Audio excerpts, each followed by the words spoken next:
Hi guys, I've been gone for a while, but I'm back to show you 5 products that I wasn't too sure about at first, but I tried and they took me by surprise.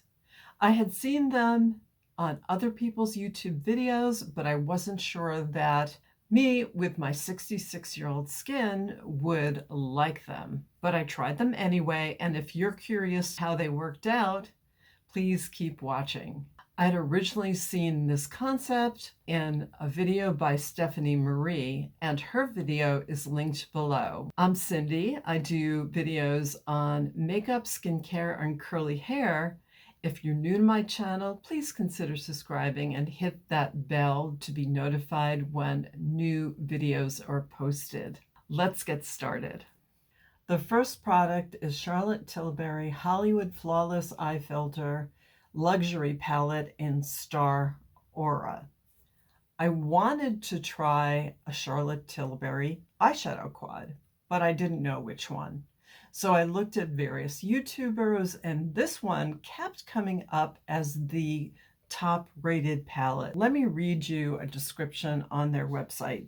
It says, a breakthrough eyeshadow texture combining illuminating shimmer with a blendability of a cream to powder formula. One word kind of made me nervous, and that is shimmer. This was an all shimmer palette. Was I going to like it? I wasn't really sure. So here's a close-up of the palette. The other thing was, I ordered this, got it in the mail, and I thought, are you kidding me? I actually started laughing when I saw it because the pans are so small. It's only 2.8 grams. Just as a comparison, I'm going to show you one from Sydney Grace, which is an indie brand. It costs the same amount of money. Look at the size of these pans. Let me compare them. So I really considered not keeping this, but I had to try it. The colors are just beautiful. They're very creamy. They blend out like a dream. And you know, sometimes you really just want a small palette. Eventually, we'll all go back to traveling, hopefully, eventually. And I thought, I want a palette that I can travel with easily, and I think this is the one. Let me show you the colors swatched. This is rose gold, pink champagne, warm brown, and deep espresso. I'm going to take my glasses off so you could see a little bit better. What I did today is I used the warm brown in my crease. I used the deep espresso in the V of my eye, and I used the pink champagne on my lids. So a very simple 3-color look.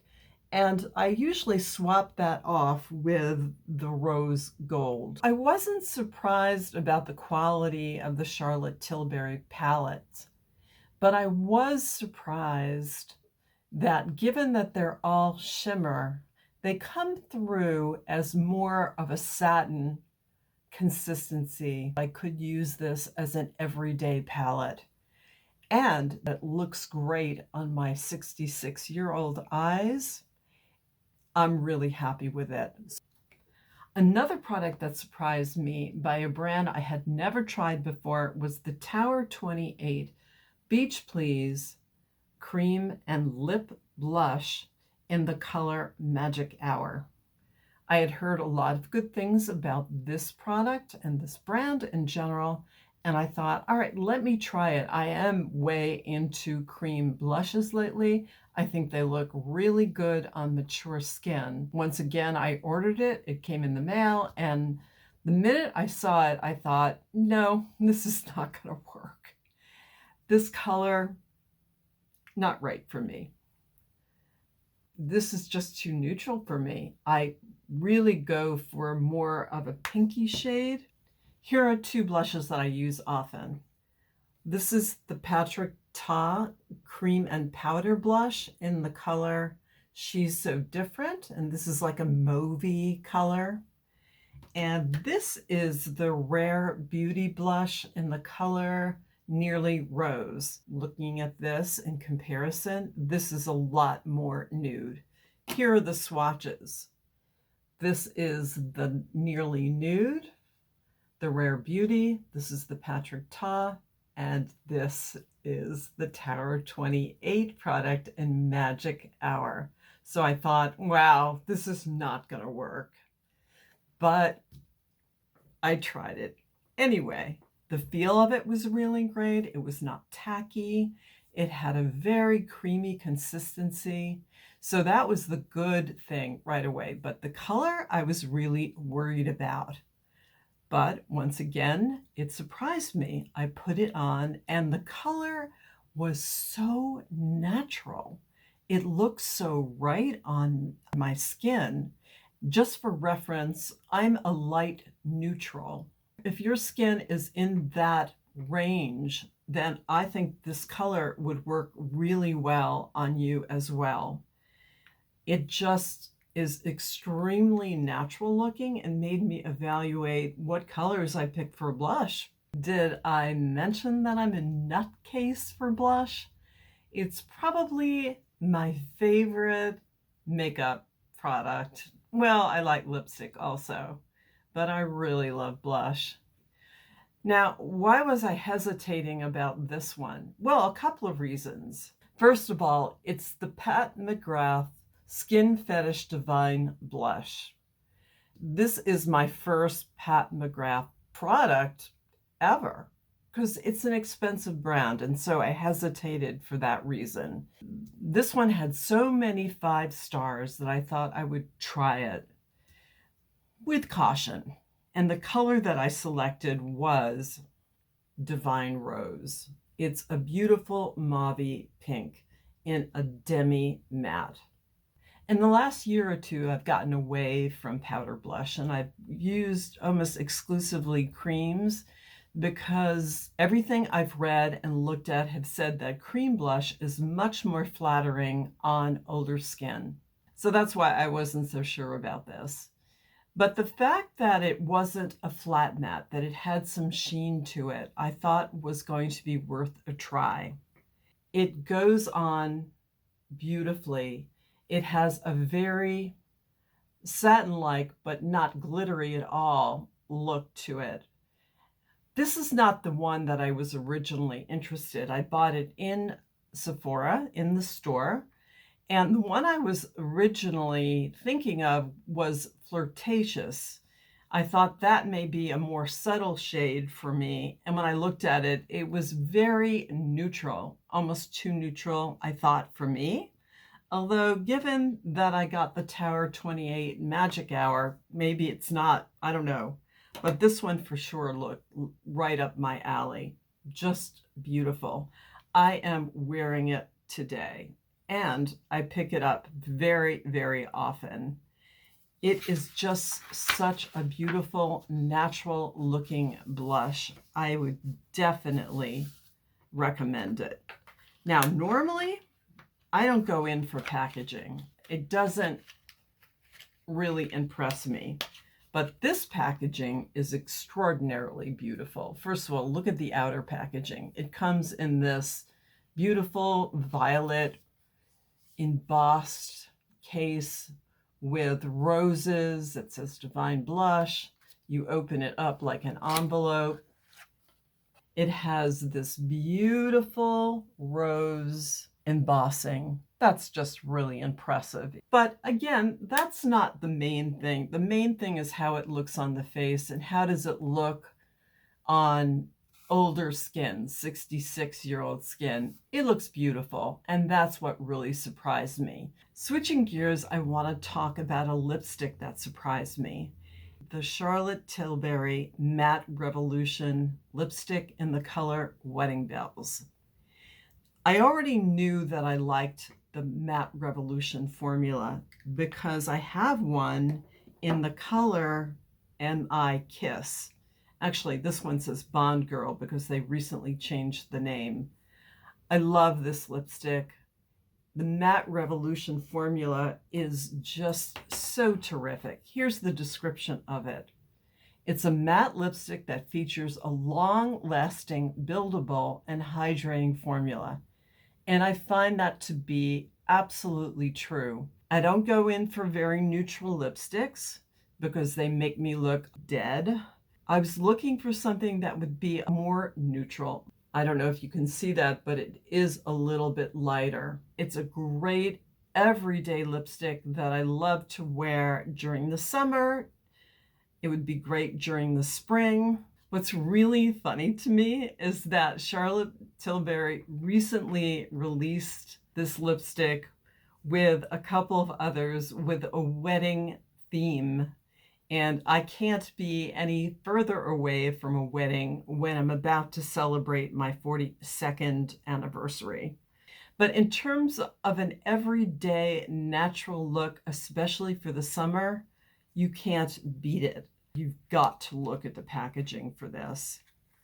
It comes in this beautiful outer casing with the love theme and the hearts.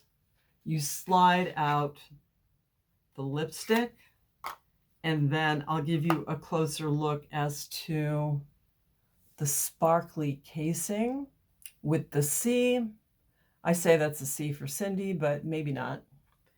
And then the lipstick itself has embossing. You see that heart? This is fancy schmancy. It's beautiful. The fifth and last product is the Goss Radiant Boosting Face Palette Bronze and Scope in the color Light Gold.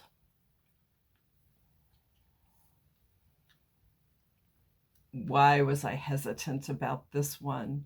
Because Wayne Goss, who is a big YouTuber and product developer, has almost 4 million followers, very well known for developing mature, friendly products. And I already have his eye palette and love it.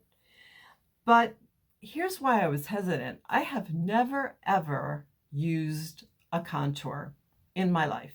Never. I thought, yeah, I don't need it. Yeah, I like a bronzer to warm up my face because I'm so fair, but a contour, that just seemed like too much work, and I just didn't want to go there. But I thought, a bronzer and a contour in one I might actually use because it didn't seem like reaching for another product. The other reason I was a little hesitant is, once again, this was a powder. And the trends are all about cream highlighters, cream blushes, cream bronzers, cream contours, and this was a powder. But just like the blush, this was not a dry matte formula. This had a creaminess and a little bit of a satin look. Now I want you to take a better look at the colors that we're talking about. We have two colors, the contour, which is in a light taupe, and then we have the soft gold glow, which is the bronzer. And you'll notice that this one is a lot grayer. Here's the bronzer, here's the contour. You can't see the bronzer that well because it almost blends into my skin tone, and I like it that way. I don't want a very heavy bronzer. The contour creates the shadow. I have it on today, and I just take it down to about here. That's about it. And then I use the bronzer all over my cheek area, on my forehead, and under my chin to avoid that double chin that we kind of get when we get older. This is something that I think just has a little bit of sheen to create that very natural glow without having any shimmer to it at all. I really like this product, and they give you a lot of grams. This is 16.5 grams. The thing that's a little odd about it is that it's only supposed to have a 9-month shelf life. If anybody knows the reason why you would have to throw a powder product out at 9 months, please share it in the comments because I don't really get it. I just want to show you one minor complaint that I have about this palette. It is exactly the same as the eyeshadow. So when I'm reaching for one of these palettes for either the eyeshadow or the contour bronzer, I get mixed up and I have to open them up, which I don't like. I wish it was a little different, like the color or the size slightly different, but it's not. Maybe that's just me. Another thing that people love about this palette is that it's heavy and it has a huge mirror. I don't love the fact that it's heavy, just because it will make it a little bit more difficult to travel with. I was surprised how much I like the contour, and I love the bronzer color. It is light, it is warm, it is subtle, everything that I like in a bronzer, nothing too in your face. So here's another one that surprised me by how much I liked it and how appropriate it was for mature skin. So those are the 5 products that I wasn't sure I was going to like, but I ended up loving them in the end. Now it's your turn. I'm wondering if there are any products that have taken you by surprise lately that you weren't so sure about in the beginning, but you bought them, you tried them, and you really liked them. Or have you tried any of the 5 of these products? I'd love to hear from you. So if you like this video, please give it a like. That really helps my channel. Thank you so much for spending the time with me, and I will see you in the next video. Bye-bye.